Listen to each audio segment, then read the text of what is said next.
What is up, guys? J'espère que vous allez bien, que vous êtes en pleine forme. Bienvenue sur le podcast Conversation Awesome avec Karmakin.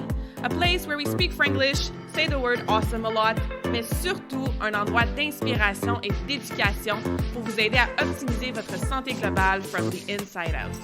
Mon nom est Claudia, fondatrice de Karmakin, et ma mission avec ce podcast est de t'amener dans un monde de développement personnel, d'optimisation d'habitudes de vie et de découverte so you can unleash your potential and live the life you truly want and deserve. Merci d'être à l'écoute. You're awesome.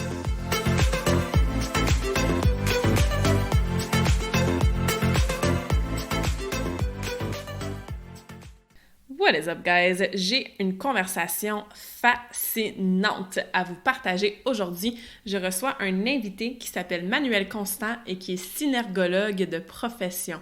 Si t'es comme synergo quoi, puis t'as jamais entendu ce mot-là de ta vie, don't worry, t'es probablement pas la seule et on va décrire et parler de tout ça dans la conversation awesome de la semaine. Moi et Emmanuel, on s'est rencontrés sur LinkedIn, donc on a commencé à se suivre, ça fait déjà un bon petit bout, puis je trouvais ces publications tellement fascinantes justement parce que je me suis rendu compte que le monde du non-verbal, le monde de la synergo, c'est quelque chose d'ultra intéressant, encore une fois fascinant, c'est toujours le mot qui me vient en tête quand je pense à ce que Manuel fait. Et Manuel a aussi un background en coaching, en entraînement et tout ça. Donc, on a commencé à se jaser, j'ai commencé à participer à ces petits quiz, à assister à ces webinaires, puis je trouvais ça super intéressant de l'inviter pour la conversation awesome d'aujourd'hui, pour vous parler de sa pratique, mais surtout pour vous parler de comment la synergo peut vous aider à bonifier vos relations avec les autres, que ce soit tant au niveau professionnel que personnel. So, stay tuned, get ready to have your mind blown. Vous allez apprendre toutes sortes de choses aujourd'hui. Je suis certaine que ça va piquer votre curiosité et vous aider à contribuer à l'optimisation de votre santé. Parce que comme je dis toujours, moi, je vois la santé dans sa globalité. Fait que si tu as des meilleures relations, des meilleures conversations, une meilleure communication, tant au niveau verbal et non-verbal, ce qu'on va apprendre aujourd'hui, mais c'est sûr que ça va bonifier ta vie de façon générale et ta santé va être encore plus awesome. Donc, sans plus tarder, je vous présente la conversation que j'ai eue avec Manuel. Génial! Bienvenue, Manuel, dans cette conversation awesome. Merci d'être là. On a un sujet que moi, je trouve fascinant à discuter aujourd'hui, qui va probablement piquer la curiosité de bien des femmes qui nous écoutent. Donc, bienvenue dans cette conversation awesome et merci d'être avec nous pour aujourd'hui. Merci à toi, Claudia, de m'avoir invité. C'est super apprécié. Je pense qu'on va passer un beau moment à discuter de tout ça. Puis, bonjour à toutes les auditrices, particulièrement plus que les auditeurs, parce que je pense que c'est ce qui compose plus ta cote d'écoute. Oui, moi, je dis toujours aux hommes, ils sont toujours les bienvenus. Je sais qu'il y a quelques hommes qui nous écoutent, mais effectivement, on a surtout un public féminin. Aujourd'hui, on va parler de la synergologie, qui est peut-être un mot que certaines auditrices n'ont jamais entendu de leur vie. Donc, est-ce que tu peux commencer par nous définir un petit peu c'est quoi ton champ de pratique? En fait, c'est en mots simples, c'est tout simplement l'analyse du langage corporel. Qu'est-ce que ça veut dire, ça? C'est que finalement, on analyse c'est l'expertise en analyse des mouvements qui sont faits lors d'interactions. Donc, tout ce qui est typique à la posture adoptée en contexte d'interaction quand on discute avec quelqu'un, les micro-expressions, les gestes, donc tout ça, c'est ça notre champ d'étude. Champ d'études que moi je trouve fascinant. Ça fait un petit bout de temps que je te suis sur LinkedIn et chaque vidéo, chaque post, je trouve ça fascinant à chaque fois. Puis là, je bouge, puis je me dis, je me demande quand je bouge, tu sais, qu'est-ce qu'on peut aller chercher dans les micro-mouvements.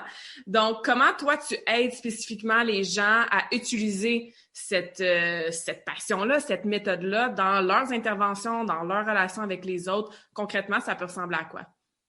Ben, en fait, rapidement comme ça, je suis synergologue, mais mes services professionnels sont exclusivement de la formation et de la conférence, là, mais c'est vraiment de la formation pour les différentes personnes, que ce soit des professionnels ou non. C'est sûr que je l'ai adapté à différents contextes professionnels, mais les gens qui veulent le suivre pour des raisons personnelles peuvent le faire aussi sans problème. Mm-hmm. Puis, dans le fond, c'est que j'enseigne aux gens comment interpréter le langage corporel d'autrui. Donc, finalement, c'est vraiment pour mieux comprendre son interlocuteur. Puis, avec ça, vient des techniques de questionnement selon ce qu'on observe. Parce que le but, c'est toujours de bonifier la relation. Là. C'est uniquement ça le but, en passant par tout ce qui est non dit. Ouais. Puis, pour faire une parenthèse un peu courte, là, dans le fond, des non-dits, tout le monde en a. Il y a plein de choses qu'on ne dit pas puis on a des raisons de pas les dire, puis c'est correct. Mais il Mhm. faut juste se conscientiser qu'il y en a vraiment beaucoup de choses qu'on dit pas. Puis parmi ces non-dits-là, ben, il y a des informations qui seraient très pertinentes, surtout dans des contextes professionnels, ben, personnels aussi. Ouais. Mais tu sais, ça changerait totalement la démarche si on savait tel ou tel truc. Donc, c'est Mhm. ce que j'enseigne finalement, à mieux comprendre autrui. Good. Fait que c'est pour nous, les professionnels ou les coachs, d'avoir des outils pour justement aller capter ces non-dits-là et j'imagine savoir quelles questions à demander ou quoi faire avec ce qu'on capte qui n'a pas été dit. Absolument. C'est les deux ensemble. C'est vraiment de détecter ces non-dits-là, puis de Mhm. savoir quoi faire aussi avec, là, parce que, Ouais, c'est ça. tu sais, si on détecte plein de trucs, mais qu'on n'en fait rien, ça nous aide pas vraiment. Mhm. As-tu un exemple concret ou précis d'une chose qu'on pourrait détecter? Par exemple, moi, en tant que coach, j'ai un appel avec ma cliente et bon, j'entends ce qu'elle me dit. Quel genre de choses je pourrais détecter dans son non-verbal qui pourrait me donner une indication? As-tu un exemple précis, concret pour qu'on puisse bien imaginer le tout? Oui, c'est sûr que je vais y aller avec un exemple qui est visuel, là, parce que c'est la synergo, c'est vraiment 95%, c'est visuel, donc c'est pas auditif. Fait que quand tu dis un Mhm. appel, je considère que c'est une Appel rencontre vidéo, virtuelle oui, exact.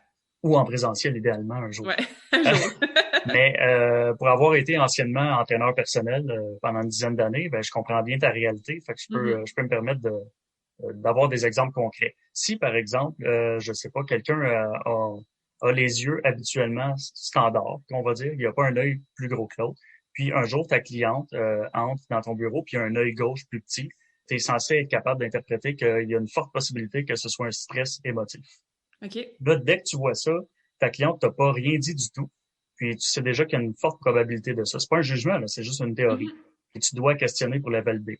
Puis là, en questionnant adroitement, chose qu'on apprend en formation, ben, tu te rends compte que la personne a eu une chicane dans son couple la veille ou que, par exemple, est en pleine séparation, alors que tu t'apprêtais à lui remettre un programme d'exercice qui était relativement exigeant.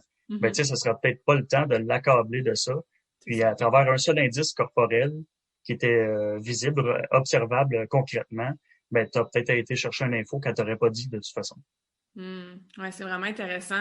Puis comme tu dis, c'est de questionner de la bonne façon et pas de faire comme ah, je remarque que ton œil gauche est plus petit, donc tu dois avoir vécu un stress. Tu sais, je pense que comme tu dis, c'est important de prendre l'information, de la capter, mais surtout de savoir quoi faire avec et comment interpréter ça et avoir l'espace aussi de non-jugement, d'empathie, de respect pour que cette personne-là puisse s'ouvrir puis que toi tu aies plus d'informations pour mieux l'aider. Tu sais, c'est comme un win-win-win. En fait, une belle roue qui tourne de je comprends mieux comment tu te sens parce que je vois dans ce que tu dis pas et moi j'utilise ça pour t'aider par la suite.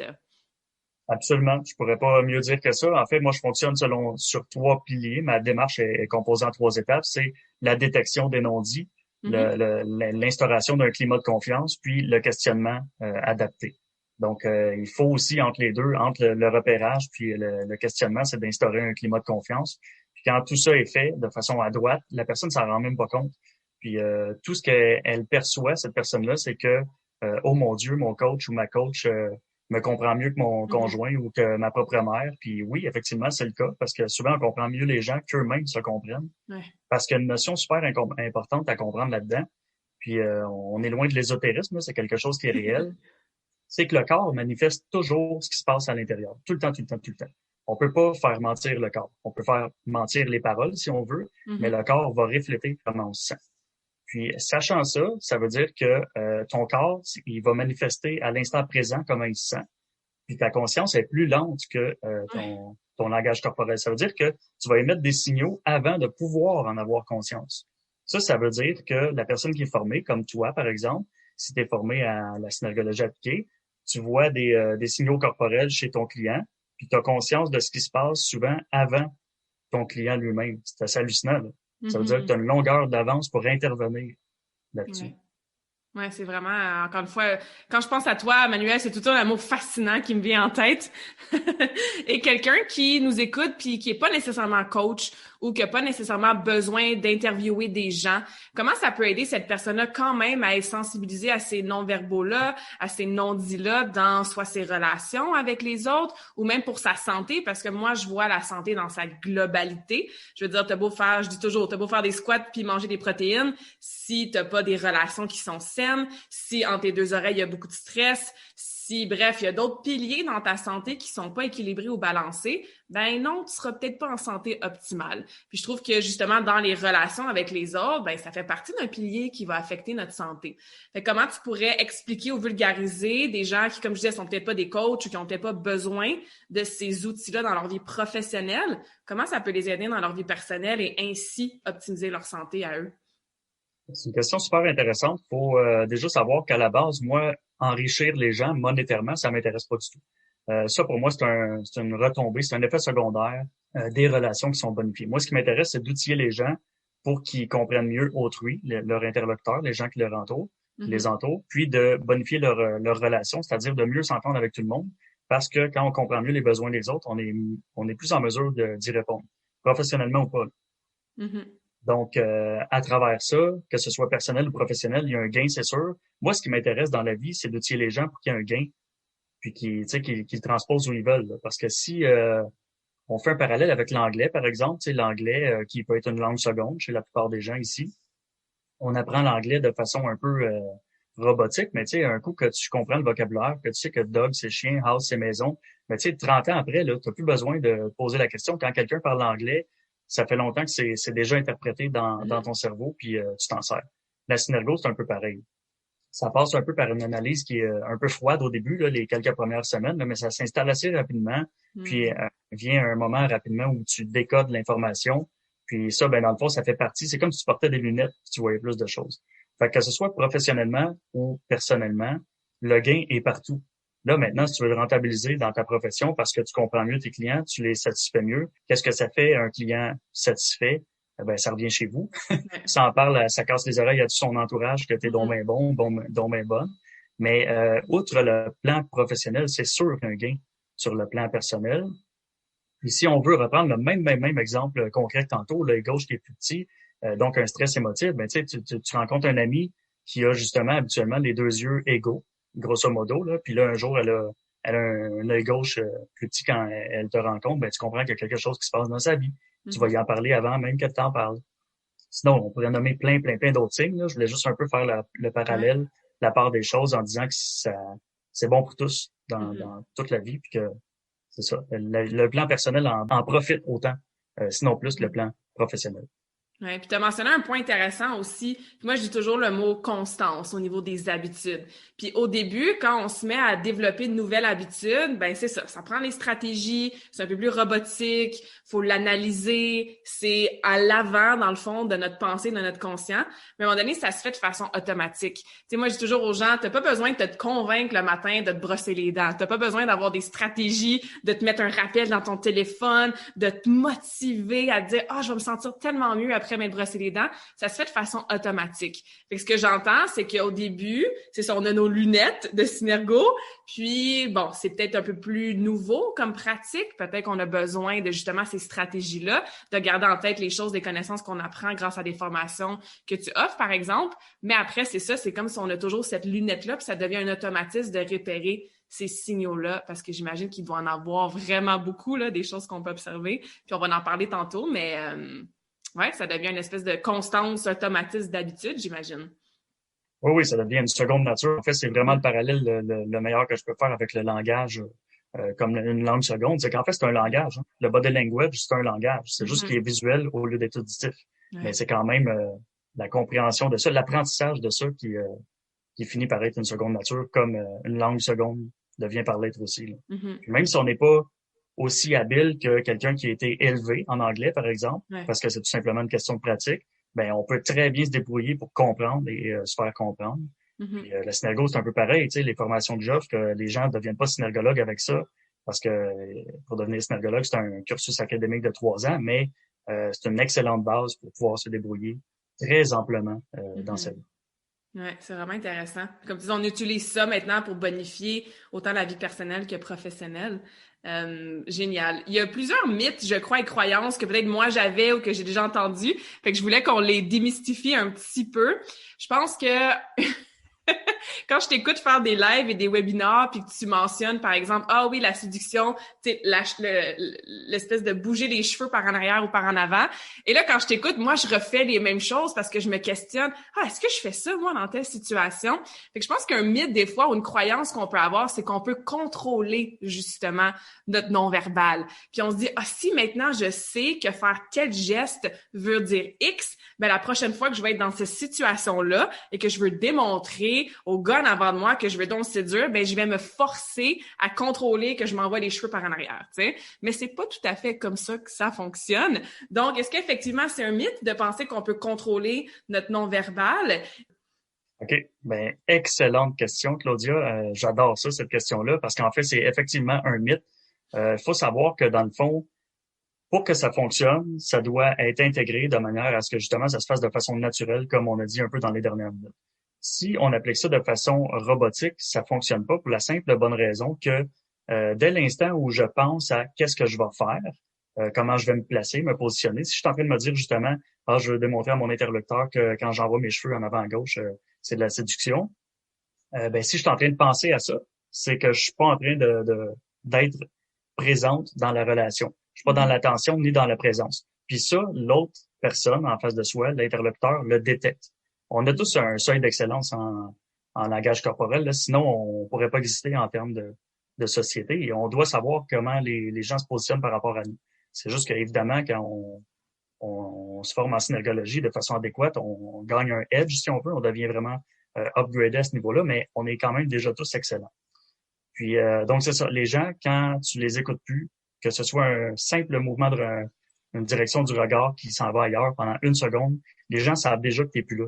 Hmm. Donc ça envoie des signaux que tu n'es plus là, puis la personne, ben tu sais, tu es en train de créer une stratégie pour la croiser finalement, pour flirter, pour être dans la séduction, alors que ça envoie totalement le message inverse parce que tu n'es plus là, puis ça crée une distanciation émotionnelle pour l'autre. Donc c'est vraiment une mauvaise idée. Que ce soit en séduction, en vente, c'est la même chose. Hein.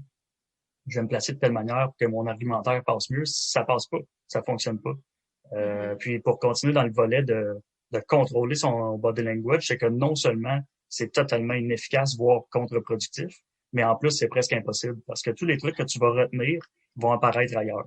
Parce que, tu sais, il y a quand même 1700 indices corporels de répertoriés, là. Fait que même si t'en masquerais un ou deux, C'est ça ça. va paraître ailleurs dans ton corps.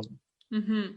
Ouais, c'est super intéressant. Puis l'autre chose qui va un petit peu avec ça, puis je pense qu'on avait déjà eu la conversation par message, là. Tu sais, par exemple, moi, je gesticule beaucoup quand je parle. Quand je donne des conférences, même là, bon, le podcast, vous nous entendez, vous nous voyez pas, mais je suis quelqu'un qui parle beaucoup avec mes mains. Puis je pense que je t'avais dit à un moment donné, des fois, je m'assois, tu sais, sur ma main pour m'empêcher de gesticuler.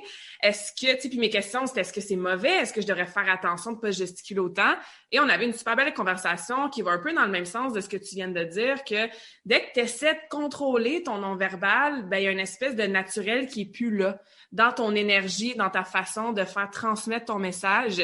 Donc, quelqu'un qui sait qu'il y a peut-être des petites habitudes ou qui gesticule beaucoup quand il parle, qui voudrait apaiser un peu ce genre de gesticule-là ou de non-verbal, j'imagine que tu as le même conseil à donner, mais est-ce que tu peux peaufiner un petit peu au niveau des explications à ce niveau-là? Ben oui, en fait, c'est un autre constat super intéressant. Ça amène justement à un questionnement qui est tout aussi pertinent. C'est-à-dire que c'est terrible de penser qu'on doit se retenir pour gesticuler. C'est vraiment encore là la croyance, des idées préconçues, des idées reçues qui veulent que trop gesticuler, c'est pas bien, alors que c'est pas vrai. Mm. Qui a dit ça? Qui décide que gesticuler trop gesticuler, d'abord, qui décide de c'est quoi le trop, tu sais? C'est ça. Est où la mesure, est où la limite de trop gesticuler ou juste correct ou pas assez, tu sais? Puis ensuite, ben c'est ça. Ça vient de qui est le juge de ça? Bon, je pense que c'est soi-même Ouais. plus que l'autre. Puis c'est ce qui fait des idées reçues, des croyances. Faut briser ça.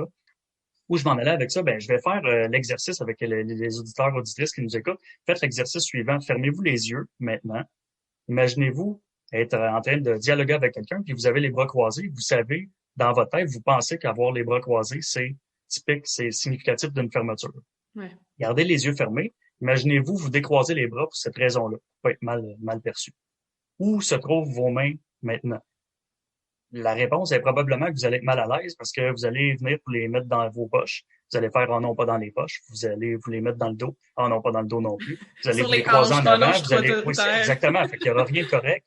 Puis finalement, encore une fois, pendant ce temps-là, l'autre perçoit que non seulement vous êtes plus avec lui, mais il va vous trouver, je ne voudrais pas utiliser un mot vulgaire, là, mais vraiment Ah. bizarre.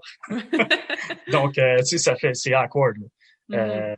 Donc, c'est ça. Vous êtes plus avec l'autre. En plus, vous êtes awkward. Puis, donc, c'est pas une bonne idée. Le croisement de bras, on y reviendra, mais c'est pas nécessairement significatif de la fermeture. Au même titre que gesticuler. Trop gesticuler ne se peut pas. Ça se peut juste dans sa tête ou dans le jugement d'autrui. Donc, on gesticule comme on gesticule, puis ça accompagne la parole. Donc, le non-verbal accompagne le verbal. Si on parle beaucoup, on risque de gesticuler beaucoup. Mhm. Puis si on est quelqu'un de plus exubérant un peu, ben ça va paraître dans notre langage corporel aussi. Mais tu sais, c'est notre personnalité. C'est Donc, ça. à quel point on doit freiner, masquer sa personnalité. Tu sais, tu parles souvent de bien-être au sens général du terme. Ben, je pense pas que se masquer soi-même ou se forcer à ne pas être soi-même, c'est des bonnes conditions pour être heureux, heureuse. C'est tellement un bon point, là, c'est ça. Puis ça va avec la personne que tu es. Tu sais, c'est une extension de ce que tu dis. Et même comme je disais, c'est avant même de ce que tu dis. Tu sais, ça va avec ton énergie aussi. Puis de vivre en authenticité avec toi-même. Puis tu as mentionné aussi au niveau des croyances limitantes ou des choses que nous, on pense qu'on bouge trop. Des fois, c'est des choses qu'on va entendre, tu sais, ou un commentaire que quelqu'un va dire sans nécessairement que ça soit négatif, mais juste comme, ah oui, Claudia, quand elle parle, elle bouge beaucoup, elle a beaucoup d'énergie. Et là, en tant qu'humain, hein, on aime ça, des fois, avoir moins confiance en nous, puis à se questionner sur tout ce qu'on se fait dire. Puis on est comme, ah, ça veut-tu dire qu'il faut que je bouge moins? Et on se met à douter de ces réflexes-là automatiques, tu sais. Fait que je pense que ça vient de là aussi, oui, des croyances qu'on se met nous-mêmes, puis qu'on est dans une espèce de self-conscious, tu sais, puis on commence à douter. Mais des fois, ce qu'on se fait dire, ce qu'on entend par, bon, les autres, la société, la petite boîte que, tu sais, on doit tout être de la même façon. Fait que c'est bien c'est ça, qu'on démystifie ça aujourd'hui, là, je pense, c'est ça, pour vivre en authenticité avec qui on est vraiment, puis pas essayer de contrôler quelque chose que, dans le fond, on contrôle pas, là. Mhm. Effectivement, puis tu sais, je suis content un peu de déboulonner ce mythe-là parce que dans le fond, c'est le même principe qui s'applique partout. Donc, il s'applique autant au langage corporel que dans toutes les autres sphères de sa vie. Tu sais, on n'arrête pas d'entendre depuis plusieurs années. Soyez vous-même, soyez authentique. Bon, tout le monde tripe sur ces phrases-là, qui sont Ouais. un peu galvaudées, utilisées à toutes les sauces, mais dans le fond, il y a une vérité quelque part là-dedans. Mais pourquoi on l'utiliserait partout, mais pas dans notre langage corporel? Ouais. Donc, tu sais, moi, j'aime ça apparaître à des endroits comme aujourd'hui, faire des apparitions publiques pour que il y ait quelqu'un qui ait un seuil de validité, de crédibilité Mhm. moindrement important pour dire, tu sais, arrêtez de faire ça. Là, Ouais. c'est ça, là, ce que vous lisez dans les journaux, ce que les autres vous disent, c'est pas la vérité absolue. Là. Mhm. Ouais, c'est un excellent point. Un autre mythe, ou peut-être pas un mythe, mais je pense que des fois, on va sous-estimer l'importance du non-verbal. Ce qui veut dire que quelqu'un qui va rencontrer quelqu'un comme toi, il dira, ah, ben, c'est vraiment si important que ça de me former dans la synergo? Ça va-tu vraiment m'aider tant que ça à vivre une vie plus en santé ou avoir des meilleures ventes? Tu sais, je pense que parce que, comme tu dis, on en parle, mais peut-être pas autant qu'on devrait dans les réseaux sociaux, dans les internets, peu importe, dans les médias. Fait qu'est-ce que tu dis à quelqu'un qui peut-être sous-estime un peu l'importance de cette pratique-là, puis qui suffirait juste à, bon, peut-être juste le verbal, justement? Superbe question. En fait, faut dire que d'abord, la synergologie, c'est quand même assez jeune comme science. Là, ça fait 25 ans que ça existe, puis ça va finir par être enseigné dans les écoles. Il n'y a aucun doute là-dessus. C'est une question de temps. Ça va te prendre 10 ans, ça va-tu en prendre 50? On le sait pas. Mhm. Mais on s'en va dans cette direction-là. Parce que n'importe qui pratique ça de façon moindrement assidue comprend tous les bienfaits que ça a. Puis finalement, on s'est juste déconnecté d'avec nous-mêmes. Plus Internet a évolué, Ouais. plus les réseaux sociaux ont évolué, plus le virtuel a évolué, ben plus les relations interpersonnelles réelles ont dévolué. Mhm. Donc bref, ça c'est une minuscule parenthèse. Maintenant, moi, je sais que ce que j'apporte, c'est une valeur ajoutée. Les gens qui voient pas l'intérêt, moi, c'est pas mon rôle de De les convaincre les convaincre, c'est ça. exactement. Donc les gens qui sont super intéressés, c'est les gens qui s'inscrivent dans ma classe. Les gens qui sont pas intéressés ou qui argumentent inutilement, ben je m'en occupe pas. Tu sais. Ils sont très rares, là, d'ailleurs, là, les gens qui argumentent. Là. Je pense Mhm. que c'est arrivé une ou deux fois, tu sais, en 3 ans de carrière là pour moi. Donc c'est très très peu. Mais tu sais, les gens qui sont pas intéressés, je veux dire, moi je vais pas les chercher dans leur salon pour les convaincre que la synergologie, c'est la solution miracle à tout, là. Ce qui est pas une réalité non plus, tu sais. C'est un outil. Un C'est une outil, approche ouais. au même titre que la psychologie, la PNL, l'entraînement, la nutrition, tu sais, c'est tous des outils. Puis Mhm. c'est toutes des approches, c'est tous des domaines qui peuvent nous aider. Si on n'est pas intéressé ou attiré envers ça, puis qu'on n'en voit pas l'intérêt, on le fait pas, c'est tout. Ouais. Maintenant, c'est sûr que si quelqu'un veut s'informer, par exemple, là-dessus, ben, ça me fait plaisir de le faire. Mais c'est ça. Ouais. Je conclue en disant, je vais pas chercher les gens dans leur salon pour les convaincre du tout, ni sur les réseaux sociaux. Mhm. Puis comme tu dis, c'est la même chose dans n'importe quel domaine, là. Moi, j'ai beau faire la liste des bénéfices de l'activité physique. Je veux dire, si toi, t'es convaincu que t'es mieux à rester sédentaire puis à pas bouger, ben, je suis pas d'accord. Je sais que l'activité physique t'aiderait vraiment beaucoup, mais si t'es pas prête puis t'es juste même pas intéressé ou c'est même pas dans ton energy field de vouloir t'informer, ben, c'est correct aussi, là, tu sais. Un autre, un peu dans le même ordre d'idée, des fois, on peut peut-être penser que c'est trop compliqué. Ah, il y a trop de choses à apprendre. Comment je vais faire pour tout me souvenir des, tu disais, je pense, 1700 signaux non-verbaux. Je pourrais jamais apprendre tout ça. Puis bon, bref, peut-être que ça peut sembler comme une grosse montagne ou c'est trop complexe. J'imagine que dans ton approche, bon, il y a des techniques, tu y vas de façon progressive, mais peux-tu justement démystifier un petit peu que ça n'a pas besoin d'être bien compliqué puis d'étudier pendant 10 ans pour tout se souvenir de ça? Non, absolument. Ben, merci de cette ouverture-là. En fait, c'est important de comprendre que le cursus pour obtenir son titre de synergologue, c'est des études qui varient entre 2 à 3 ans si on perd pas son temps. Maintenant, donc, c'est très complet. Oui, il y a 1750 codes au-dessus on doit comprendre. Il y a beaucoup de concepts aussi en arrière de ça. C'est ultra complet. Donc, n'importe qui est mordu, qui nous écoute, venez pas faire mes formations. Allez directement à l'Institut, puis allez-y, gâtez-vous. C'est un merveilleux cadeau à se faire. Maintenant, moi, ce que j'ai réalisé, c'est que nous étions 300 synergologues après 25 ans d'existence. Pour moi, il y avait quelque chose de fait incorrectement. Ça veut dire qu'il y a des gens qui étaient super intéressés à ça, mais qui trouvaient pas ça suffisamment accessible ou qui voyaient pas les débouchés ou qui voulaient pas mettre toute l'énergie, tout cet investissement-là en termes de temps et d'énergie pour devenir un expert, puis que les gens voulaient juste quelques trucs. Puis à Mhm. l'autre opposé du spectre, on me demande souvent quel livre lire sur la synergologie. Ouais. J'ai plusieurs confrères, consoeurs qui ont écrit des livres que j'aime. J'estime ces confrères, consoeurs-là, mais pour moi, lire un livre ou assister à une conférence, c'est pas applicable. Vous allez sortir de Mhm. là, votre intérêt va être piqué, mais si vous vous mettez à appliquer ces principes-là dans l'absolu, vous serez pas capable d'appliquer ça. Parce que là, si vous voyez que dans le livre, vous voyez la tête penchée à droite, ça veut dire rigidité. Vous allez sortir de là, vous allez dire, ah, mon beau-frère Daniel, il a la tête penchée à droite, ça veut dire qu'il est rigide. Mais, tu sais, il y a une nuance C'est d'interprétation là-dedans ça. qu'on apprend en classe, qu'on peut pas apprendre dans un livre. Donc, ceci dit, j'ai voulu créer quelque chose qui était entre les deux, un peu. Donc, sans vouloir dire que ça met la synergologie sur 2 niveaux, c'est juste que j'ai voulu accessibiliser ça, puis Mhm. l'adapter à différents contextes pour que les personnes qui étaient intéressées, qui voulaient pas devenir synergologues, Ouais. puissent avoir accès à des notions qui soient quand même pertinentes. Puis, tu sais, pour donner une idée, moi, en 6 jours de formation, parce que les formations sont entre 2 et 6 jours, dans la durée totale, j'enseigne 70 mouvements, 70 indices corporels sur les 1750. Donc, tu sais, Mhm. j'ai pris les plus pertinents. Ouais. J'enseigne surtout quoi faire avec. Donc, c'est C'est ça. ça. Ouais, quoi faire avec, je pense qu'encore on revient à ça, mais c'est important. Puis encore une fois, on fait des parallèles avec la nutrition, l'entraînement. Tu peux connaître tous les muscles de ton corps, mais si tu sais pas comment les entraîner puis les étirer, ça va pas t'aider pour ta santé. Tu sais, fait que des fois c'est mieux d'en savoir moins, mais justement de les appliquer et là de ressentir les bénéfices que ça peut amener dans ce cas-ci sur tes relations, dans mon cas sur ta santé physique. Puis là, ben si tu veux aller en chercher plus, là il y a peut-être les livres qui peuvent compléter ou des formations plus poussées. Mais je pense que l'accessibilité, puis tant mieux si tu as l'impression que ça va devenir de mieux en mieux dans les prochaines années. Éventuellement, ça va peut-être être enseigné dans les écoles. Il y a tellement de choses qui devraient être enseignées dans les écoles, mais ça, c'est un autre Mhm. sujet. Tant mieux, parce que comme tu dis, c'est un outil super pertinent qui peut aider là, beaucoup de gens. Fait que ça, c'est vraiment awesome. Génial. La dernière chose, avant de passer, on va s'amuser avec certains signes justement pour que les gens puissent avoir un peu d'informations là-dessus. C'est un peu envers toi en tant que professionnel, parce que ça aussi, on en a déjà discuté. Des fois, moi, j'ai le commentaire, par exemple, je vais aller dans un barbecue ou aller manger au restaurant avec bon des amis ou même des clientes des fois. Et des fois, ils vont me dire, ah, va faire attention à qu'est-ce que je mange là, parce que Claudia est là, puis elle va checker mon assiette. Tu sais, moi, en tant que coach en nutrition, ça me traverse même pas l'esprit de commencer à analyser qu'est-ce que les gens autour de moi vont manger. pas du tout, ça me traverse pas l'esprit, je suis pas en mode coach, moi aussi j'en mange de la pizza de temps en temps, puis c'est bien correct.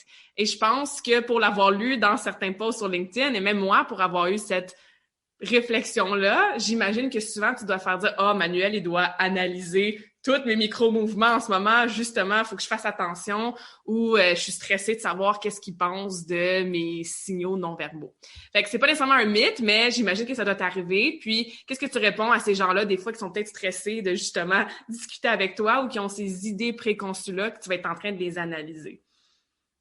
J'adore cette question-là. En fait, il faut que je l'avoue, c'est que 9 personnes sur 10 que je rencontre me disent être intimidées par moi. Puis moi, je suis super intéressé par la compréhension humaine et non par le jugement.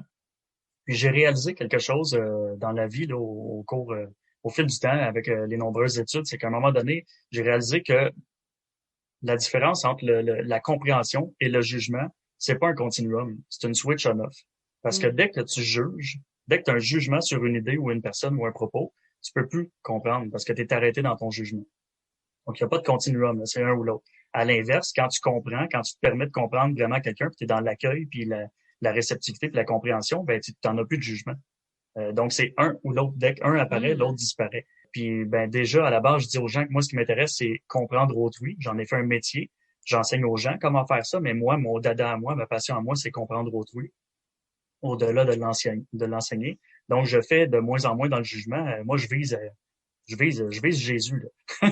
Je vise à être vraiment dans le non-jugement en tout temps, même si je sais que c'est inatteignable, c'est impossible. Ouais. C'est très humain, le jugement, puis c'est normal.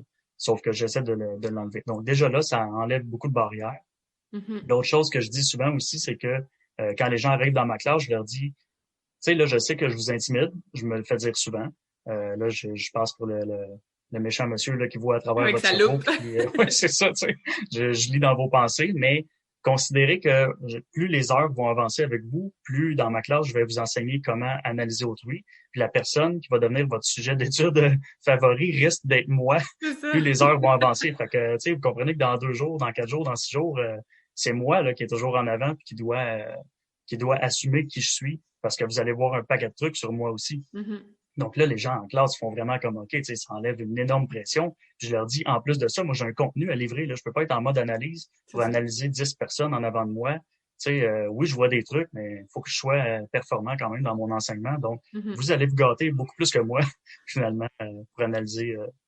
Les rôles sont inversés, finalement. Donc, ça aide vraiment beaucoup à enlever ces deux aspects-là. Là. Mm-hmm. Ça aide à enlever, pas les jugements, mais le côté intimidation que Ouais. ça peut projeter. Tu sais, il y a des gens qui surfent là-dessus, hein. Je connais des gens qui ont étudié là-dedans, qui surfent sur le fait d'intimider autrui, mais tu sais, ça devrait pas être. Puis là, je parle pas nécessairement de synergologues, là, mais des gens qui tripent sur le non-verbal, qui utilisent un peu leur tribune, leur réputation pour créer un peu un effet de crainte. Mais tu sais, c'est un peu dégueulasse à la limite, là. Mm-hmm. C'est pas là pour les bonnes raisons, là. Tu sais, C'est l'ego ça. prend beaucoup trop de place. Ouais, ça vient, c'est ça, être dans le non-jugement le plus possible ou d'avoir un jugement neutre, tu sais, parce que le jugement, ça veut pas nécessairement toujours dire négatif. Ça vient, c'est ça, d'en créer l'espace de respect avec des intentions qui sont authentiques aussi, là. Fait que, ouais, je trouve ça super intéressant parce que c'est ça, c'est pas la même phrase, la même chose, mais je trouve que, tu sais, les deux, des fois, on se faisait dire ça, puis mais c'est ça, c'est dans la façon que l'intention est là. Pas comme ça, les gens sont comme, OK, je peux manger mon burger sans qu'elle me juge, puis que je me sente mal ou intimidée, tu sais, pas du tout. C'est un beau parallèle que tu fais avec la nutrition, vraiment, là. Tu sais, Ouais. pour avoir trempé là-dedans aussi, c'est le même truc, là. Je le vivais moi aussi. C'est vraiment un parallèle parfait. Mm-hmm. Même chose. Ouais. Le coach en nutrition ne juge pas comment son client mange. Ben, en tout cas, ne devrait pas. Non, c'est S'il y a ça. moindrement une éthique morale, là, Mm-hmm. professionnelle. Exactement. Je trouvais que le parallèle était intéressant à faire dans nos deux domaines. OK, donc comme je disais, on va avoir un petit peu de fun maintenant. On va pouvoir parler de, si tu veux nous partager, bon, peut-être pas 1750 signes verbaux, non-verbaux, mais si tu peux nous partager peut-être des petits exemples de non-dits qui sont communs, puis c'est quoi leur signification. On peut peut-être aller dans justement, tu sais, beaucoup de femmes qui nous écoutent, peut-être leur relation avec leurs conjoints, avec leurs collègues, avec leurs enfants. Fait que c'est quoi les petites choses, si on veut commencer, nous autres aussi, à mettre nos petites lunettes de synergo, qu'on peut peut-être commencer à détecter ou à voir là, avec dans nos relations, puis qu'est-ce que ça signifie? Et peut-être même qu'est-ce qu'on peut faire avec, parce que comme on a dit, c'est beau savoir ce que ça veut dire, mais qu'est-ce qu'on fait avec cette information-là? OK. Je savais pas qu'on irait là, mais ça me dérange pas. Je t'avais dit que j'étais très à l'aise avec le Go with the flow, là. Je suis Euh, inspirée là, à donner des petites lunettes à nos auditrices. En fait, c'est ça, c'est que même ça me motive, ça me stimule à apporter des trucs comme ça. La seule chose qu'il faut que je dise, c'est que c'est difficile pour moi parce que Mhm. comme je refuse justement de faire la plupart du temps des ateliers ou des conférences parce que c'est trop petit puis c'est pas assez formateur, ben au même titre que là, garrocher des indices corporels avec leur interprétation de quoi faire avec en dedans d'une minute, ça devient très, très, très dénaturé puis on Ouais. tombe dans l'absolu puis c'est difficile mais je vais le faire Mhm. quand même pour me prêter au jeu. Un ou deux exemples, là, tu sais, pour OK. que les Non, non, gens ça aient m'amuse quand une même, là. petite C'est juste idée. difficile pour moi, donc je relève Mhm. un peu le défi. Là, il y a un geste que je vais faire qui va être difficile seulement avec l'audible, là, seulement avec le son, parce que les gens devraient le voir, là, Mhm. finalement, pour mieux le voir. Mais c'est une microdémangeaison qui est faite sous le nez. Là, il faut OK. faire attention parce qu'en synergologie, seulement dans la zone du nez, il y a 15 microdémangeaisons qui sont répertoriées. C'est énorme. Ah. 15 juste dans la zone du nez. Puis les significations passent de je rejette à ça pique ma curiosité, ce qui est très, très, très différent. Fait qu'il faut pas se Mhm. dire chaque fois que quelqu'un se gratte le nez, Ouais, c'est ça veut ça. dire tel truc. Déjà, à la base, il faut départager démangeaison de micro-démangeaison. Une démangeaison, c'est quand ça nous pique vraiment. Dans les deux cas, ça nous pique pour vrai. Mais quand on Mhm. se gratte avec vigueur, tu sais, qu'on l'entend ou que ça laisse des marques ou Ouais. qu'on se gratte longtemps ou fort, ça, c'est une démangeaison. Il y a des démangeaisons pour des causes physiques, c'est-à-dire quelque chose qui chatouille, le vent, le pollen, de la peau morte, peu importe c'est quoi, c'est Mhm. pas grave, un bouton. Puis il y a micro-démangeaison quand il y a une contradiction entre ce que je ressens ou ce que je pense et ce que je fais ou ce que je dis. Donc, c'est OK. vraiment un petit conflit émotionnel qui est même pas conscient, là. On se dit pas ça consciemment. C'est ça. On se rappelle que le corps le fait avant nous. Bon, donc pour revenir un peu, là, j'ai fait le topo un peu. Mhm. Puis se frotter le dessous du nez, partant du nez et allant vers l'interlocuteur, là, un peu comme le signe italien sur le menton, là, Ouais. qui dit allez vous faire paître. Mais ça, sous le nez, qui est souvent fait avec un seul doigt, c'est ça comme signification je rejette. Donc, à OK. ce moment-là, la personne qui fait ça rejette soit le propos qu'elle, elle est en train d'émettre ou qu'elle entend, donc vous êtes en train de vous dire, ou la Mhm. situation ou l'environnement, mais elle rejette quelque chose mentalement. Puis là, ben, il faut évidemment savoir c'est quoi. Ouais. Mais là, avec le contexte, ça semble très, très, très compliqué tout ça, là. Mais quand on est habitué de voir ce truc-là, Mhm. cette microdémangeaison-là, qu'on appelle une M30, ça vous vient là immédiatement à l'esprit. OK, M30 égale rejet. Bon, maintenant, qu'est-ce que la personne rejette? On fait un peu un tableau de ce qui se passe. Le lien se fait tout seul, tu sais.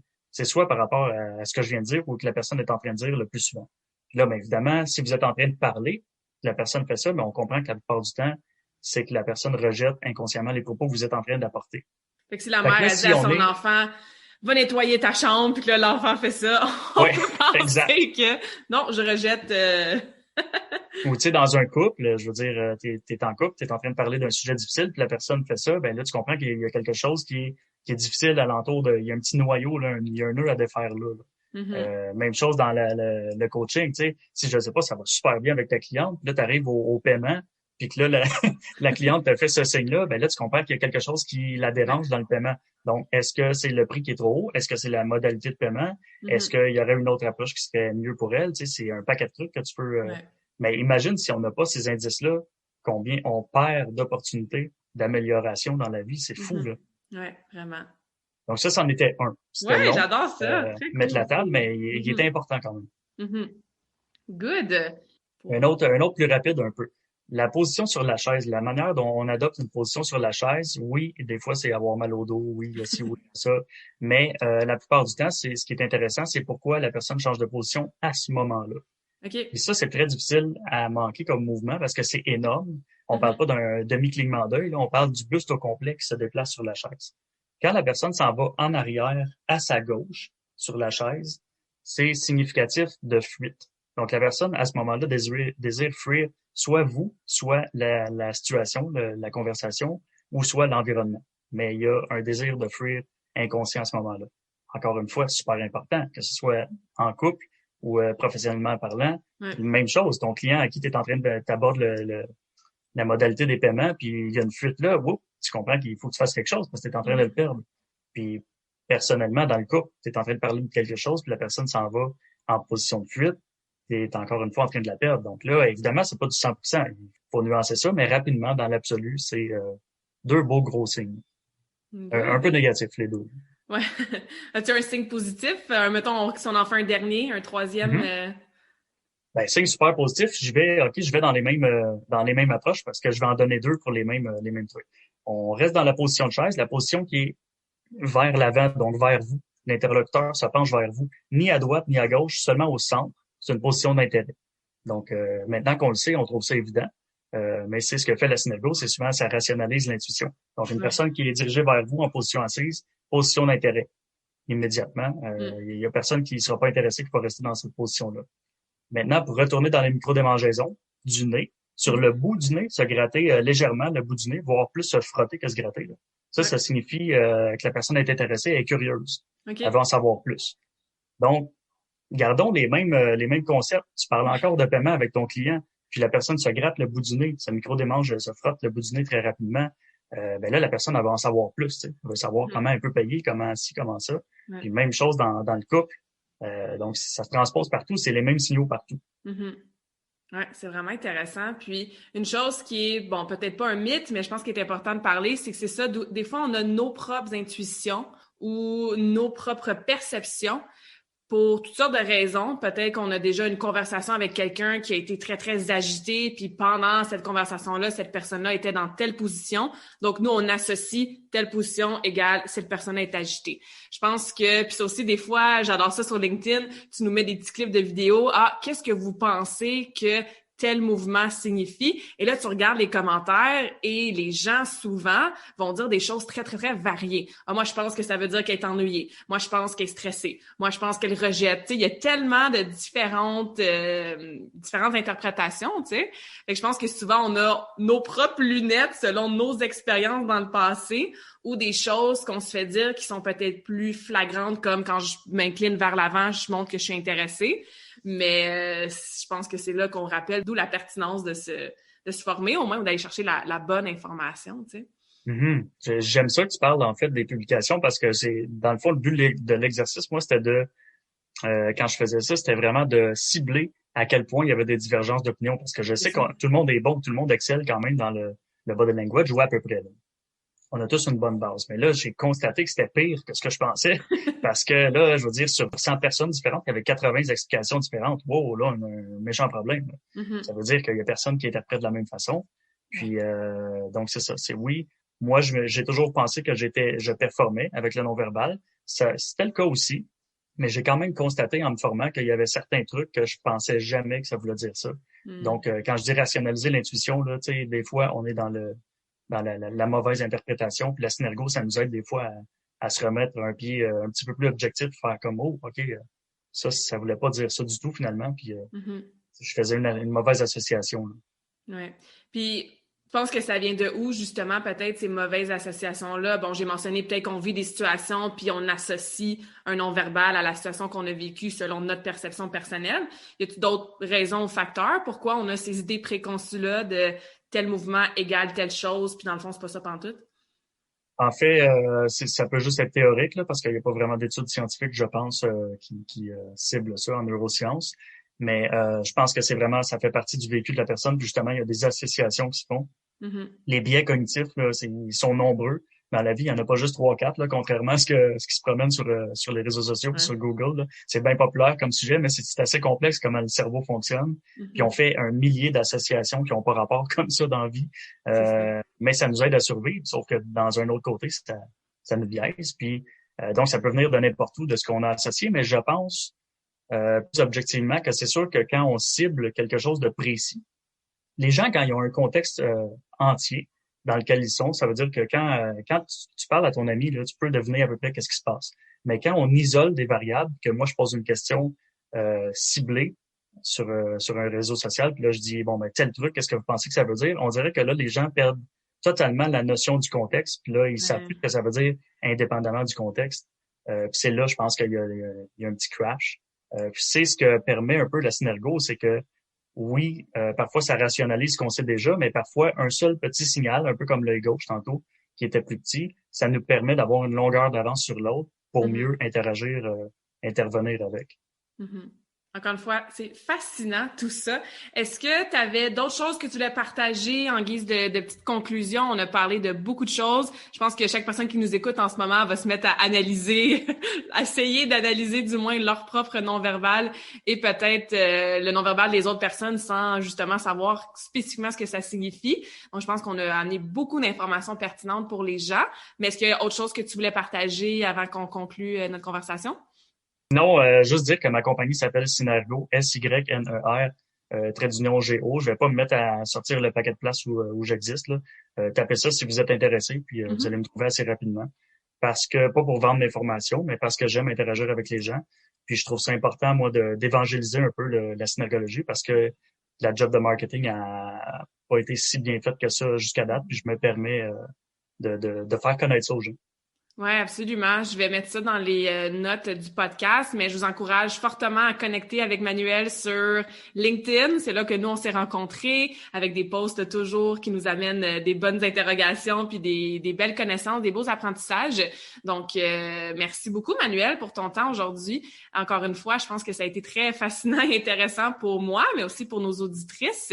Et je finis chaque conversation awesome avec mes invités avec une question, puisque moi, j'adore les citations, j'adore les quotes. Je trouve que c'est des façons de, s'ancrer, de se rappeler des choses positives, peut-être quand ça va moins bien, de s'inspirer tout simplement. J'ai toujours des quotes partout là chez moi. Donc, est-ce que tu as, ou quelle est une de tes citations préférées et pourquoi? Ça n'a pas besoin d'être en lien avec la Synergo, ça peut être juste toi dans ta vie personnelle, une phrase, un mantra, une citation qui t'inspire et pourquoi? C'est pas une citation connue, c'est une phrase que je répète souvent qui est un peu rabâchée de tout et de rien. Mais je dis souvent que n'importe quoi se dit à n'importe qui, seulement pas n'importe quand et surtout pas n'importe comment. Donc, on peut dire ce qu'on veut à n'importe qui. Quand tu as un message à faire passer, il y a une façon puis un temps pour le faire passer, mais tout peut être bien reçu. Parce que je fais aussi dans la com, là, je fais pas seulement dans le non-verbal, mais c'est ça ma spécialité. Donc, cette phrase-là représente vraiment beaucoup ce que je conçois de la com. J'adore ça. Un bon principe à se rappeler dans nos interactions avec tout le monde. Ça complète un peu notre conversation d'aujourd'hui avec une petite touche de verbal sur une belle conversation qui était sur le non-verbal. Donc, merci Manuel, je suis super reconnaissante de t'avoir eu comme invité spécial aujourd'hui. J'apprécie ton temps et j'ai appris plein de choses et je suis sûre que nos auditrices aussi. Merci à toi, Claudia. Ça fut un grand plaisir. Merci de l'invitation. Avec plaisir. J'espère que cette conversation awesome t'a inspiré. Et d'ailleurs, I would love to hear back from you. Rejoins Karmakin sur les réseaux sociaux and tag me in a post pour partager ce que tu retiens de cet épisode. Je serais vraiment grateful aussi si tu pouvais me laisser un rating and review pour le podcast. Ça me permet d'avoir un impact positif sur plus de gens comme toi. Merci beaucoup d'avoir été à l'écoute and until next time, je te souhaite une journée awesome.